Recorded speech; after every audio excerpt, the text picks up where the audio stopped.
할렐루야. 10월 22일 금요일입니다. 욥기 11장 1절에서 11절까지 말씀을 읽고 은혜 나누도록 하겠습니다. 나아마 사람 소발이 대답하여 이르되 말이 많으니 어찌 대답이 없으랴. 말이 많은 사람이 어찌 의롭다 함을 얻겠느냐. 네 자랑하는 말이 어떻게 사람으로 잠잠하게 하겠으며 네가 비웃으면 어찌 너를 부끄럽게 할 사람이 없겠느냐. 네 말에 의하면 네 돈은 정직하고 나는 주께서 보시기에 깨끗하다 하는구나. 하나님은 말씀을 내시며 너를 향하여 입을 여시고 지혜의 오묘함으로 네게 보이시기를 원하노니 이는 그의 지식이 광대하심이라. 하나님께서 너로 하여금 너의 죄를 잊게 하여 주셨음을 알라. 네가 하나님의 오묘함을 어찌 능히 측량하며 전능자를 어찌 능히 완전히 알겠느냐. 하늘보다 높으시니 네가 무엇을 하겠으며 스올보다 깊으시니 네가 어찌 알겠느냐. 그의 크심은 땅보다 길고 바다보다 넓으니라. 하나님이 두루 다니시며 사람을 잡아 가두시고 재판을 여시면 누가 능히 막을 소냐. 하나님은 허망한 사람을 아시나니 악한 일을 상관하지 않으시는 듯 하나 다 보시느니라. 아멘. 욥의 세 번째 친구가 입을 열었습니다. 욥의 세 번째 친구의 말도 먼저 이야기를 했던 엘리바스와 빌닷과 별로 이렇게 주제가 다르지 않습니다. 몇 차례 말씀드렸던 것처럼 사실은 욥도 똑같은 생각을 하고 있었고요. 저와 여러분도 같은 생각을 하고 있었습니다. 지금도 그런 생각을 물론 하고 있지요. 그래서 우리 모두가 오히려 하나님을 믿으면서 가지게 된 생각, 하나님께서 순종하는 자에게 복을 주시고 불순종하는 자에게 화를 주신다. 이런 믿음으로 말미암아 생겼던 그 가치관, 그 생각, 그것을 욥이 아니야 라고 말을 했을 때 욥의 친구들은 화를 냈고 이해할 수 없었고 친구를 위로하러 온 것이지만 그 친구인 욥을 설득하고 또는 비난하고 정죄할 수밖에 없었던 것이죠. 어쩌면 우리가 결과를 알지만 욥의 친구들의 말을 그 기록을 읽어 내려가면서 보면 욥의 친구들의 말에도 공감을 할 수밖에 없는 그런 내용들이 대부분이라는 것을 인정할 수밖에 없습니다. 그래서 우리는 전에 가지고 있던 생각, 그리고 욥의 친구들의 말, 그리고 욥의 말, 그런 것들을 동시에 살펴보면서 말씀을 읽어나가되 섣불리 한두 구절에 마음이 확 기울어져서 결론을 내어버리는 성급한 마음을 먹지 말고 조금 차분하게 또는 진지하게 또 깊이 생각을 하면서 그렇게 말씀을 읽어 내려가야 될 필요가 있습니다. 세 번째 친구 소발은 입을 열면서 야, 욥, 너 참 말이 많구나. 이렇게 이야기를 시작을 했습니다. 지혜 문헌에서 말이 많다는 것은 좋은 뜻이 아닙니다. 말이 많다는 것은 허풍쟁이다. 쓸모없는 말을 많이 하는 것이다. 그 속에는 거짓도 많이 섞여 있다. 자기 자랑이 많이 섞여 있다. 잘 알지도 못하면서 자기가 지혜와 지식이 부족하다는 것을 숨기기 위해서 자꾸 허튼 소리를 지어서 짓거리는 것이다. 그래서 말을 많이 한다는 것은 그 사람이 지혜가 없다는 것의 확실한 증거다. 이런 것이 성경에서도 잠언이나 이런 말씀 속에 여러 번 나타나고 있습니다. 말을 많이 하는 것이 아름다운 것이 결코 아니라는 것이죠. 그런데 욥의 친구들이 이렇게 들어보니까 욥이 말이 많아. 단순히 말한 분량이 많다. 이런 뜻이 아니고 네 말을 들어보니 자화자찬이다. 자기 자랑이다. 그리고 입에 발린 그런 말이다.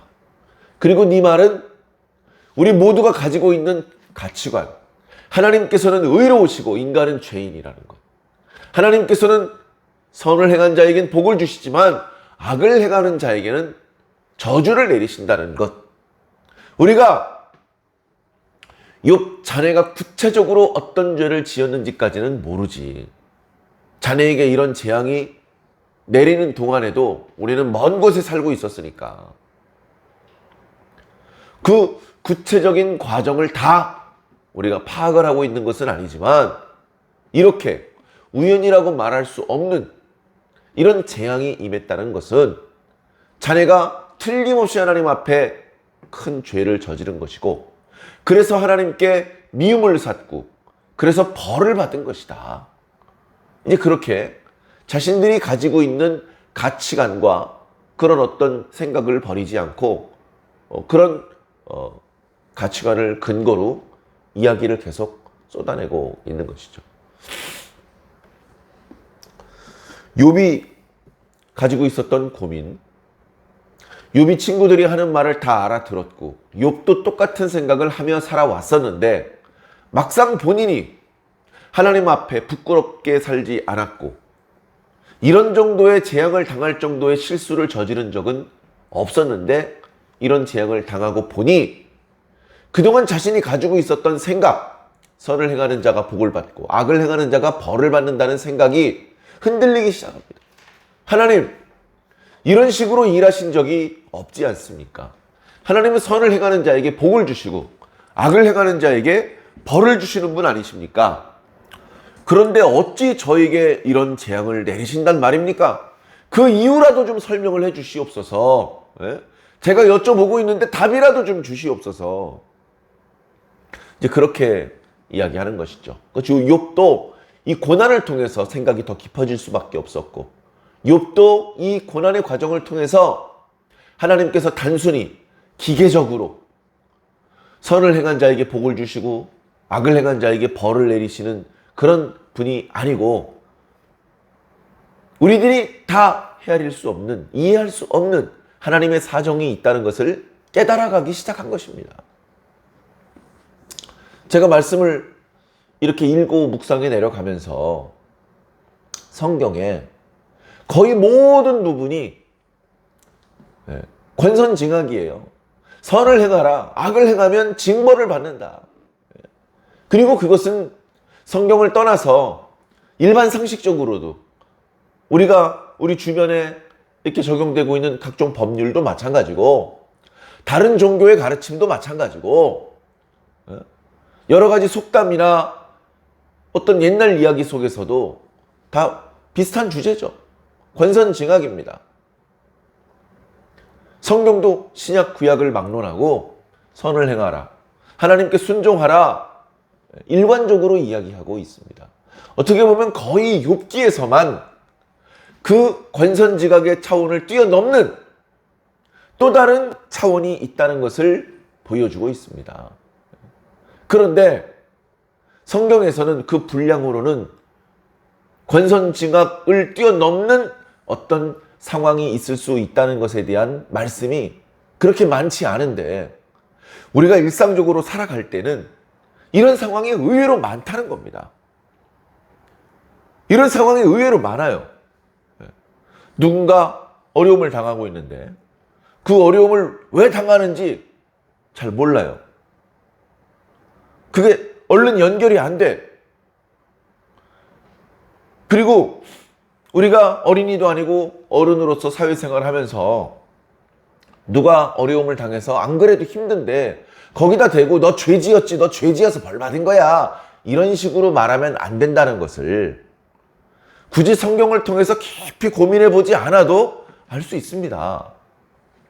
속으로는 어떻게 생각할지 모르죠. 그러나 최소한 겉으로는 그렇게 말하지는 않죠.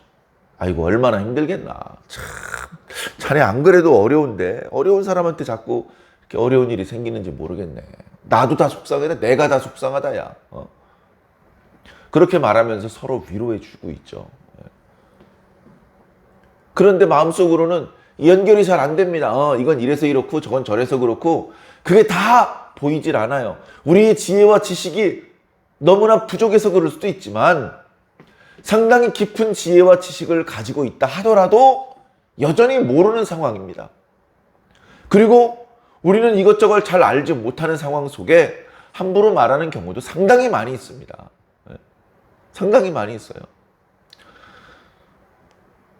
적절한 예인지는 잘 모르겠습니다만 현재 기독교에 많은 교파가 있지 않습니까? 장로교도 있고요. 감리교도 있고요. 무슨 침례교도 있습니다. 많은 교파가 있어요. 근데 그 뿌리를 거슬러 올라가면 처음엔 어땠습니까? 처음엔 예수님 한 명이었습니다. 예수님 한 명. 예수님 한 명이고 12제자밖에 없었어요. 그 12제자가 주장하던 복음의 내용은 일치한 것입니다. 베드로의 주장하고 요한의 주장이 조금 달라. 그래서 베드로 교단이 생기고 요한 교단이 생기고 그런 게 아니고요. 예수님의 제자들은 12제자들은 자신의 이름이 묻히길 원했어요. 예수님의 이름이 드러나길 원했어요. 예수교 하나였습니다. 근데 가다 보니까 로마 카톨릭과 종교 개혁이 또 갈라지고요. 종교 개혁을 한 사람들 중에서도 갈라지는 겁니다. 자꾸. 이렇게 갈라지고 저렇게 갈라지고 갈라질 때는 여러 가지 이유가 있죠. 그런데 결과적으로 우리나라에서만도 장로교회만도 수백 교파가 있다고 합니다. 뿌리는 하나예요. 뿌리는. 우리나라 장로교회는요. 뿌리가 하나라고요. 우리가 잘 아는 평양 대부흥운동 1907년 그때 부흥이 일어났고 그 부흥의 여세를 몰아서 선교사를 통해서 우리나라 장로교회의 첫 노회가 만들어졌어요. 총회가 만들어지기 전에 노회가 만들어졌어요. 감격적인 순간이죠. 그땐 우리나라 장로교회에 전국을 탈탈 털어서 노회가 하나밖에 없었어요. 그래서 그 노회 이름을 독노회라. 하나밖에 없다. 독노회. 거기서 시작한 거예요. 그래 우리 지금 현재 우리 교회가 소속된 장로교회 그 로고에도 1912년 독노회가 만들어진 해를 그걸 기점으로 하고 있어요. 우리 교단의 역사를 추적해가도 평양 대부흥운동과 1907년에 1912년에 동로회가 만들어진 게 우리 교단의 뿌리라고 주장을 하고 있어요. 옆에 있는 교단도 똑같은 주장을 하고 있다고요. 우리나라 장로교회 하나였어요. 하나. 근데 어느 순간 예장과 기장이 나눠졌잖아요. 어느 순간 나눠진 거예요. 그러면서 싸웁니다. 성경에 오류가 있냐 없냐 가지고 싸우죠. 당연히 오류가 없죠. 근데 오류가 왜 없습니까? 오류투성이죠. 아니 이게 무슨 말이야? 한쪽은 오류가 있다. 한쪽은 오류가 없다. 박터지게 싸우다가 갈라졌습니다. 어떤 한 사람의 목사가 삐딱한 생각을 해서 그 사람만 파면을 시키면 되는 게 아니고 장로교회가 두 덩어리로 나눠졌단 말이죠. 그 뭐 여러 가지 것들이 정말로 깊이 생각해보지 않고 기도해보지 않고 그냥 각자의 입장에서 느끼고 생각하는 그 주장을 그냥 강력하게 주장을 하다가 타협하지 못하고 연합하지 못하고 갈라져 버린 겁니다. 성경에는요 오류가 없습니다. 어떤 의미에서? 사람을 구원하는 의미에서는 오류가 없어요. 우리가 지금 읽고 있는 이 성경 하나님을 믿고 우리가 그 구원을 받는데 조금도 부족함이 없어. 우리를 구원시키는데 지금 이 성경이면 돼요. 더 다른 게 필요가 없어요. 그런 의미에서 성경은 완전합니다. 자, 그런데 성경에 오류가 많아요. 번역 과정에서도 실수가 있고 그게 다 인정이 돼요. 학자들 사이에서. 성경에서. 성경 앞구절과 뒷구절이 잘 안 맞는 경우도 많이 있습니다. 그런 소소한 오류가 있음도 인정을 해야 돼요. 그러나 그런 오류 때문에 우리가 구원받는 것 자체가 막혀버린다. 우리가 하나님을 이해하는 것 자체가 불가능해져 버린다. 그러지는 않죠. 그러니까 오류가 있다는 주장도 맞고 없다는 주장도 맞아요. 어떤 의미에서 오류라고 말하느냐, 그거부터 합의를 봤어야 되는데 그런 이야기는 안 하고, 야, 여러 말 할 것 없고 오류 있어 없어? 있어? 이단이구만. 이렇게 해서 정죄하고 파면시키고 쫓아냈는데, 한 명만 이렇게 주의를 주고 끝나는 것이 아니고 장로교회가 두통하게 돼버렸어요. 우리도 우리 주변에 있는 사람들, 내 사정도 마찬가지고요. 잘 알지도 못하면서 마음속으로는요, 다 판단하고 정죄합니다. 다. 그 판단과 정죄가 정말 정당한 것인지, 정말 성경적인지, 정말 하나님도 똑같이 생각하시는지 검증해보지 않아요. 따져보지 않아요. 기도해보지 않아요. 그리고 함부로 말합니다. 말하지 않고 오래 참으면 좋은데 어떻게 하다 보면 한마디 두마디 말이 나오게 돼요. 그래서 그 말이 이렇게 좀 주변으로 멀리 퍼지지 않고 사라져 없어져야 되는데, 어떤 말은 빨리빨리 움직여서 당사자의 귀에 들리고 큰 상처가 생기고 관계가 다 깨지고 그런 불미스러운 일이 생기는 경우가 많습니다. 그럼에도 불구하고 여전히 조심하지 못하고, 그래서 계속해서 말을 지혜롭게 해라. 충분히 알지 못하면서 함부로 말하지 말아라. 이런 어떤 권면의 이야기는 성경에도 많고 성경 이외에 우리가 일반 상식적으로도 많이 이야기되고 있는 이유가 그런 것 같습니다. 자, 그렇게 한편으로는 영적으로 우리가 신앙인이기 때문에 하나님을 믿고 하나님의 말씀, 하나님의 가르침, 그리고 그 가르침을 종합해서 우리 마음속에 어떤 가치관이 생기죠. 그런 것들을 잘 소중하게 생각하면서 잘 지켜나가야 됩니다. 그러면서 또 한편으로는 그렇게 표면적으로 드러나고 있는 하나님의 가치관, 그런 것들을 뛰어넘는 어떤 영적인 사정들이 있을 수 있다는 것에 대해서, 그런 가능성이 있다는 것에 대해서 한쪽에 염두에 두어야 하는 것이죠. 그래서 주변에 벌어지는 일들에 대하여서 쉽게 재단하고 판단하고 정죄하고 그렇게 하지 않고 조금 신중하게 말할 수 있는, 조금 더 깊이 생각할 수 있는, 말하기 전에, 사람에게 말하기 전에 하나님께 먼저 여쭈어 볼 수 있는 그런 신중한 신앙인이 될 수 있다면 얼마나 좋겠습니까? 욥기를 우리에게 주신 하나님의 뜻이 바로 그 저점에 있다는 사실을 우리가 꼭 기억해야 될 줄로 믿습니다. 이 욥기는 오래된 책입니다. 이 욥은 아브라함과 거의 동시대 사람입니다. 매우 오래전부터 구전으로 내려왔고 후대에 그 기록들이 엮여져서 오늘 우리들에게 이렇게 전달이 되고 있는데요.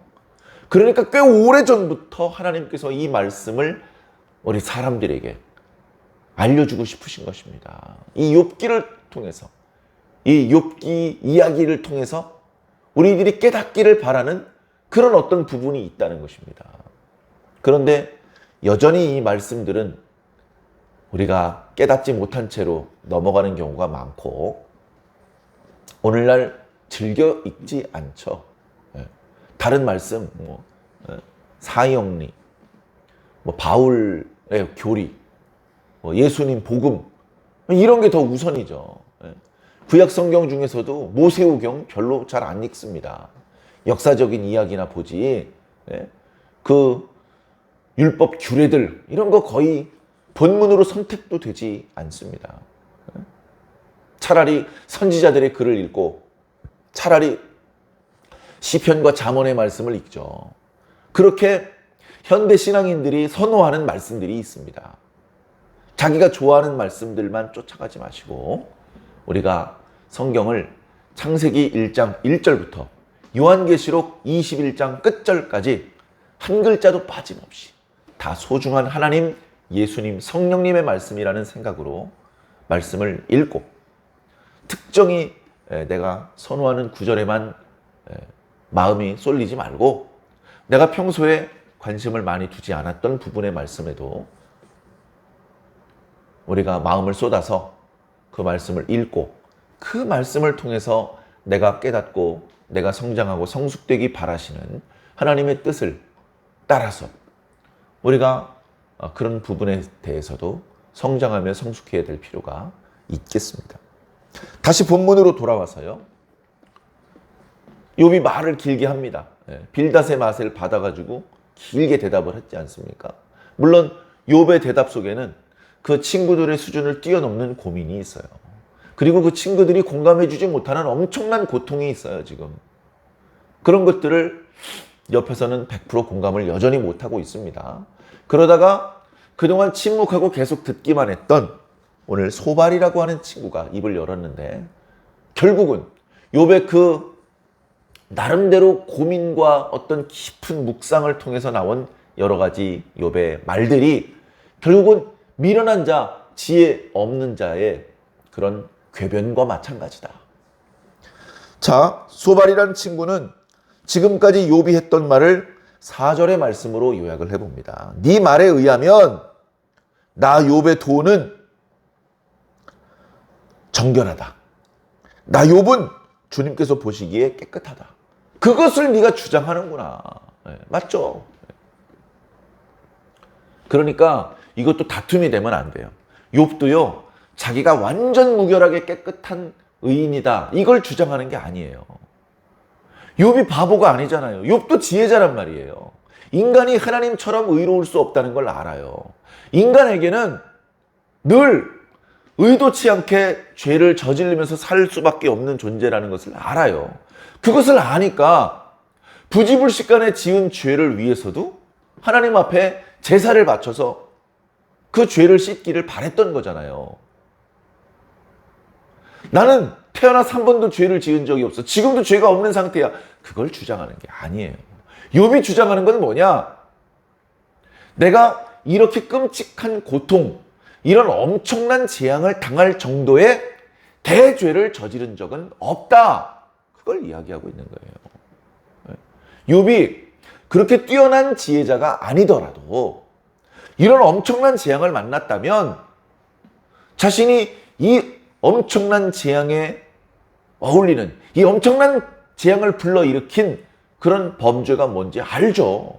근데 그런 범죄를 저지른 적이 없다는 말이죠. 그걸 주장하고 있는 것입니다. 그러니까 이런 부분에서도 벌써 말꼬리를 잡고 늘어지기 시작하면 대화가 안 되는 겁니다. 자, 그런데 소발이 그런 식으로 트집을 잡는 거예요.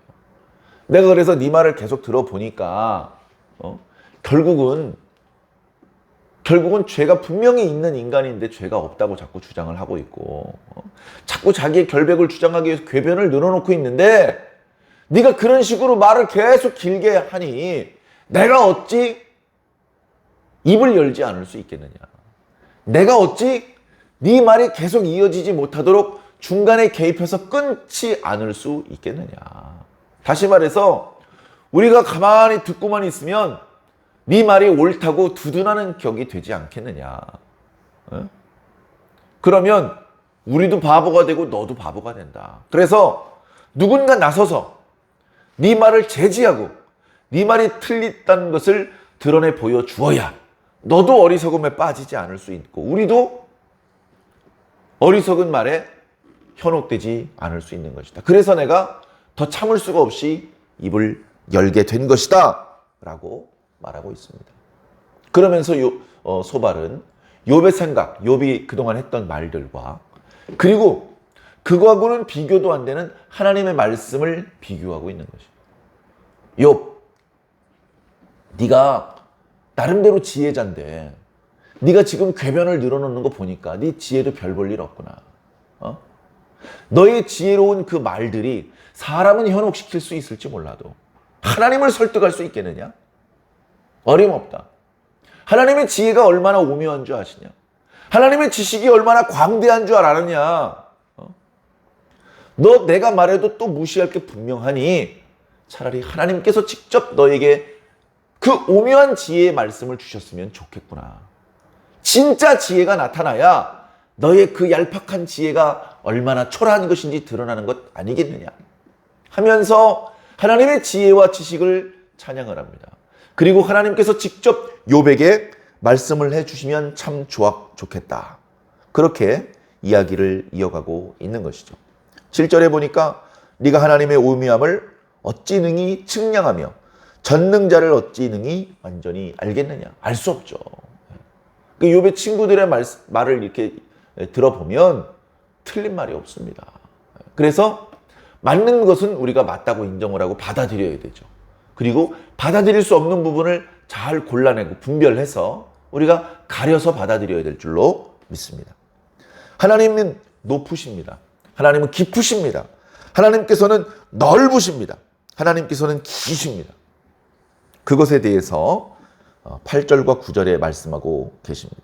그래서 하나님의 그 크심과 그 지혜로우심과 강하심으로 사람과 대적하여 재판을 연다면 네가 담대히 하나님께서 막대기를 들어서 위협하지 않으시고 편안하게 말할 수 있도록 기회를 주신다면 담대히 뭔가 진술을 하겠다고 말을 했지. 그런데 하나님께서 사람을 붙잡아 놓고 재판을 여신다면 감당할 수 있는 사람이 어디 있느냐. 그러면서 11절에 하나님은 허망한 사람을 아시나니 악한 일을 상관하지 않으시는 듯 하나 다 보시느니라. 그렇죠. 종종 말씀드리지만 우리가 죄를 짓자마자 우르릉쾅쾅 천둥이 치는 게 아닙니다. 범죄를 저지르자마자 번개가 쳐가지고 그 죄를 지은 사람 머리에 번개가 꽂히는 게 아닙니다. 선을 행해도 칭찬이 없고 악을 행해도 책망하지 않는 것이 이 세상입니다. 하나님께서 그렇게 선과 악에 대하여 반응하지 않자 사람들이 함부로 말하는 것이죠. 봐라, 신이 어디 있냐. 하나님께서 즉시 응답하지 않으시면 과연 하나님은 없는 것이냐? 과연 하나님은 무능한 것이냐? 그렇지 않죠. 우리가 하나님의 사정을 다 모른다니까요. 왜 즉시 응답하지 않으시는지, 왜 천천히 답을 주시는지 우리는 다 몰라요. 다 알지도 못하면서 함부로 말하면 안 됩니다. 그래서 우리는 우리보다 더 하나님께서 지혜로우시다는 것을 인정하고 우리가 생각해낼 수 있는 방법보다 하나님께서 사용하시는 방법이 가장 좋은 방법이라는 것을 인정해야 됩니다. 그래서 왜 하나님께서 이렇게 하시지? 왜 하나님께서 저렇게 하지 않으시지? 그런 것들이 의아하고 궁금할 수 있겠지만 그것 때문에 하나님을 원망하고 하나님의 지혜와 능력을 낮추어서 말하고 그러면 안 되는 것이죠. 겸손해야 됩니다. 그래, 하나님께서는 죄인이 그 죄를 저지를 때에 신경 안 쓰시는 것처럼 못 본 것처럼 무관심한 것처럼 그러고 계신데 사실은 어떻다? 다 보고 계신다. 말하는 건 안 보이잖아. 말하는 거는 다 듣고 계신다. 하나님께서 모르는 게 아니다. 우리 사람도 그러죠. 가만히 있으면 능력이 없는 줄 압니다. 저 사람 가만히 있는 걸 보니까 능력이 없구나. 아무 말 안 하고 있으면요 모르는 줄 압니다. 쟤 아무 말 안 하는 거 보니까 아무것도 모르고 있네.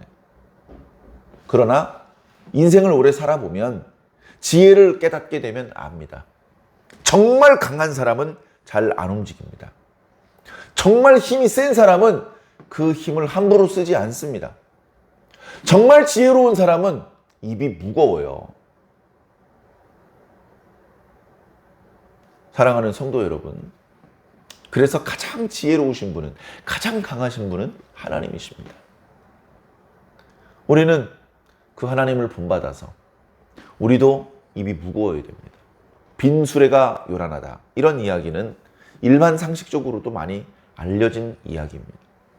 우리도 처음에 신앙을 시작했을 때 그때 기쁘기도 하고 알고 있는 말씀 몇 구절 안 되면서도 자기가 아는 것을 부지런히 말하면서 주변에 전도도 하고 그랬습니다. 말씀을 많이 알게 되었을 때 오히려 우리는 이렇게 철삭거리지 않고 오히려 좀 입이 무거워졌죠.